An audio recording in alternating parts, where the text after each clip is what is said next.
नमस्कार। आइए भारतीय शिक्षाविद एवं दार्शनिक स्वामी विवेकानंद व उनके जीवन परिचय को जानें। शिक्षा दर्शन, शिक्षा के उद्देश्य, शिक्षण प्रक्रिया, शिक्षा का माध्यम, शिक्षा का स्वरूप, शिक्षक का स्थान पर उनके विचारों को जानें। स्वामी विवेकानंद का जीवन परिचय। उनका जन्म 12 जनवरी 1863 को कलकत्ता के एक क्षत्रिय परिवार में हुआ। उनके जन्म का नाम नरेंद्र दत्त था। पिता का नाम श्री विश्वनाथ दत्त, जो कलकत्ता हाईकोर्ट के वकील थे।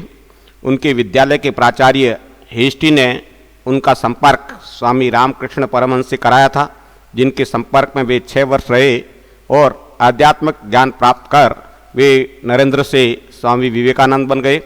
1886 में रामकृष्ण परमहंस के निधन के बाद उन्होंने अपने गुरु की स्मृति में रामकृष्ण मिशन या वेलूर मठ स्थापित किया और वेदांत के उपदेशों को एशिया, यूरोप और अमेरिका की जनता में प्रचारित प्रसारित किया। 1893 में उन्होंने अमेरिका के शिकागो नगर में आयोजित धर्म संसद में वेदांत पर भाषण देकर ख्याति अर्जित की। उनका निधन 4 जुलाई 1902 को वेलूर मठ में हुआ। स्वामी विवेकानंद का शिक्षा दर्शन। स्वामी विवेकानंद शंकराचार्य के अद्वैत वेदांत के समर्थक थे, किंतु उन्होंने वेदांत को आधुनिक परिप्रेक्ष्य में देखने परखने तथा उसे जीवन में उतारने का प्रयास किया। इसी आधार पर उसे नव्य वेदांत की संज्ञा दी गई। नव्य वेदांत दर्शन की वह विचारधारा है जो इस ब्रह्मांड को ब्रह्म द्वारा ब्रह्म से निर्मित मानती है और यह मानती है कि ब्रह्म तथा यह वस्तु जगत दोनों वास्तविक हैं। यह आत्मा को ब्रह्म का अंश तथा जीवात्मा को कर्म फल का भोक्ता मानती हैं और यह प्रतिपादन करती है कि मनुष्य का अंतिम उद्देश्य आत्मानुभूति है, जो कर्म योग, ज्ञान योग, भक्ति योग अथवा राजयोग द्वारा प्रतिपादित किया जा सकता है। उनके अनुसार शिक्षा उस सन्निहित पूर्णता का प्रकाश है जो मनुष्य में पहले से ही विद्यमान है। उनके अनुसार शिक्षा केवल सूचनाओं को प्राप्त कर रट लेना ही नहीं है। उन्होंने लिखा कि यदि शिक्षा का अर्थ मात्र सूचनाओं से होता तो पुस्तकालय विश्व के सबसे बड़े एवं सर्वश्रेष्ठ संत तथा विश्वकोश ऋषि बन जाते। उन्होंने कहा कि हमें ऐसी शिक्षा चाहिए जिसके द्वारा चरित्र गठन हो, मन का बल बढ़े, बुद्धि का विकास हो तथा मनुष्य स्वावलंबी बने। स्वामी विवेकानंद के अनुसार शिक्षा के उद्देश्य। स्वामी विवेकानंद के अनुसार मानव जीवन के 2 पक्ष हैं, भौतिक एवं आध्यात्मिक। भौतिक पक्ष मानवीय रूप का आधार है और आध्यात्मिक पक्ष उसके चारित्रिक उत्थान एवं आत्मिक विकास का आधार है। विवेकानंद जी के अनुसार शिक्षा के उद्देश्य निम्नानुसार हैं। पहला है ज्ञानार्जन का उद्देश्य, प्रकृति, समाज एवं विचार के मूल में काम कर रहे नियम का ज्ञान अर्जित करना। दूसरा है चरित्र एवं नैतिकता का विकास। तीसरा आत्मिक एवं मानसिक विकास। चौथा समाज सुधार की योग्यता का विकास। विवेकानंद के अनुसार शिक्षा एक ऐसा बौद्धिक अस्त्र है जिसके द्वारा व्यक्ति समाज में प्रचलित रूढ़िवादी कुरीतियाँ, कुप्रथाओं, अंधविश्वासों को समाप्त कर सकता है। अगला उद्देश्य है विश्व बंधुत्व की भावना का विकास और छठा है शारीरिक क्षमता का विकास, जिसमें राजयोग एवं ज्ञान योग जैसी यौगिक क्रियाओं तथा ब्रह्मचर्य, व्यायाम, खेलकूद आदि गतिविधियों के माध्यम से शिक्षार्थियों में शारीरिक क्षमता का विकास किया जा सकता है।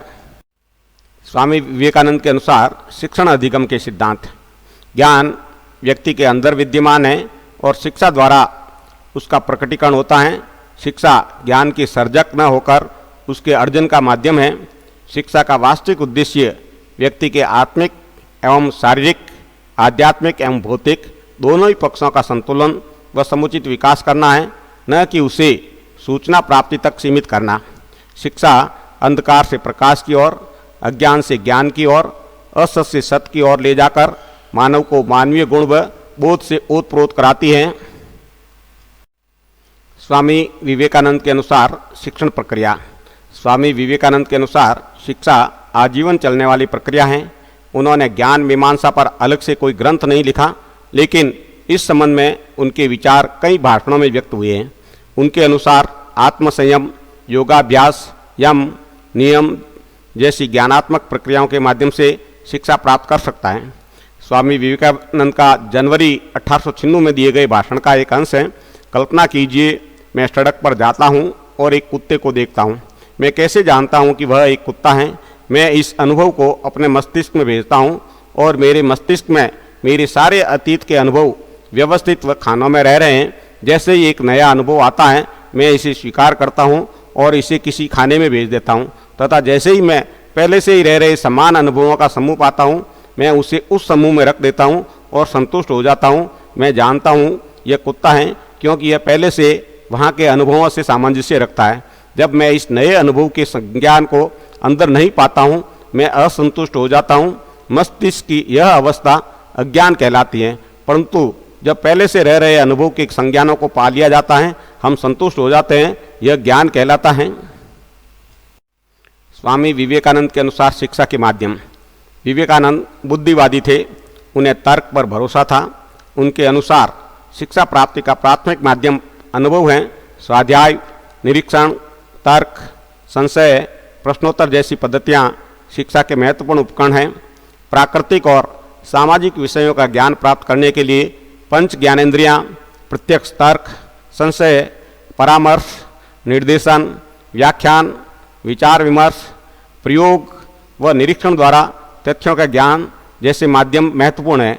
वहीं आध्यात्म ज्ञान के लिए स्वाध्याय, मनन, ध्यान, साधना, एकाग्रता, तप, संयम, आत्मानुशासन, श्रद्धा, वेद, उपनिषद, गीता, पुराण जैसे ग्रंथों का अध्ययन, राजयोग की विधियों की भूमिका अहम होती है।